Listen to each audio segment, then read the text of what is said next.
আসসালামু আলাইকুম রহমতুল্লাহ।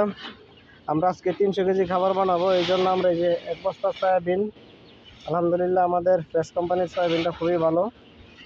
ফ্রেশ কোম্পানির সয়াবিন ডাললাম আমরা 50 কেজি সয়াবিন। এই যে দেখেন সয়াবিন একদম ফ্রেশ। হ্যাঁ, 50 কেজি সয়াবিন নিলাম আমরা। প্রথমে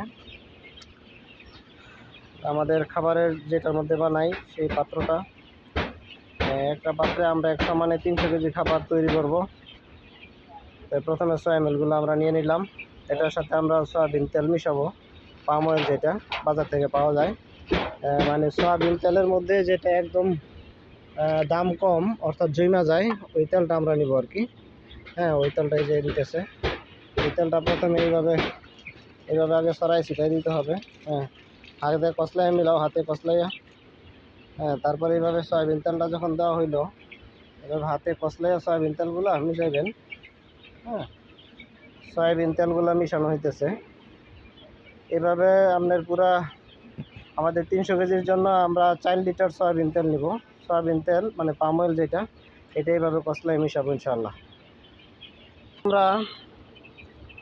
আলহামদুলিল্লাহ এখন আমরা এই সয়াবিনগুলোর সাথে আমরা এই যেখানে ভুট্টা আছে, আমরা 100 কেজি ভুট্টা দিয়ে দিব ইনশাল্লাহ। এই যে ভুট্টার ফাঁকি আমাদের সয়াবিন তেল মিশানো হয়ে গেছে। সয়াবিন তেল মিশানো হওয়ার পরে এখন আমরা ভুট্টার ফাঁকিগুলো নিয়ে নিছি। এই যে দেখেন ভুট্টার এই যে ভুট্টার গুঁড়া একদম আটার মতো, একদম গুঁড়া গুঁড়া হয়ে গেছে ভুট্টার ফাঁকি। হ্যাঁ, এগুলো এখন আমরা এই যে মিলাইতেছি। হাতে একটু মিলাও, হাতে একটু মিলাই দেখাও, হাতে একটু মিলাই দেখাও। আমরা যে সয়াবিন এবং ভুট্টার ফাঁকিগুলো একসাথে এইভাবে মিলাইতে হইতেছে। সয়াবিন এবং ভুট্টার ফাঁকিগুলো আমরা এইভাবে মিলাইতেছি। এভাবে পুরো সবগুলো যেগুলো আছে সবগুলো এইভাবে মিলানো হবে ইনশাল্লাহ। আপনাদেরকে আমি একটু সংক্ষিপ্তভাবে দেখাইতেছি, কারণ ভিডিওটা একটু লম্বা হয়ে যাবে, এই কারণে আমরা একটু সংক্ষিপ্তভাবে দেখাইতেছি। ভুট্টার ফাঁকি এইভাবে সবগুলো মিলানো হবে ইনশাল্লাহ। এই যে দেখেন লিকুইডগুলা তৈরি করার জন্য আমরা এখানে ইস্ট পাউডারগুলো আগে একটু ভিজাই রাখছি। এটার মধ্যে আমরা এই যে চিটাগুড়গুলো দিয়ে দিব ইনশাল্লাহ। চিটাগুড়, হ্যাঁ, এই চিটাগুড়গুলো দিয়ে দিতেছি। চিটাগুড়গুলো এই যে দেখেন, চিটাগুড়গুলো হাতে এই যে হাতে এইভাবে এই যে হাতে কষলে একটু মিলাইতে হবে। চিটাগুড় এবং ইস্টটা ভালো করে আগে মিশাই নেবেন হাতে। ইস্টটা 10 মিনিট আগে একটু ভিজাই নেবেন, তাইলে সবগুলো ইস্ট আপনার ফুলে যাইব। ফুলে গেলে আপনার মিলাইতে একটু সুবিধা হয় আর কি। ইস্ট এবং চিটাগুড়গুলো আমরা এখানে মিলাইতেছি।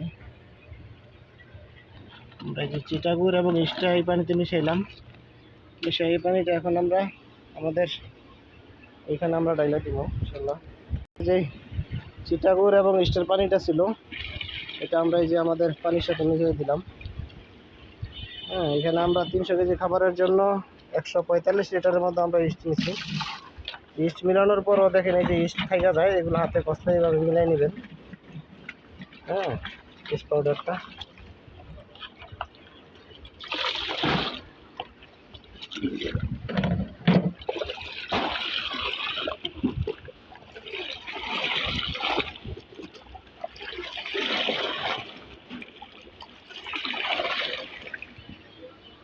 তার পরবর্তীতে আমরা দেখাবো আপনাদেরকে এই লিকুইডগুলো দিয়া, এই যে তৈরি লিকুইড পানি তৈরি হলো, এটা দিয়ে আমরা ভুট্টার ফাঁকিগুলো কীভাবে মাখাই আমরা ইনশাল্লাহ দেখাবো।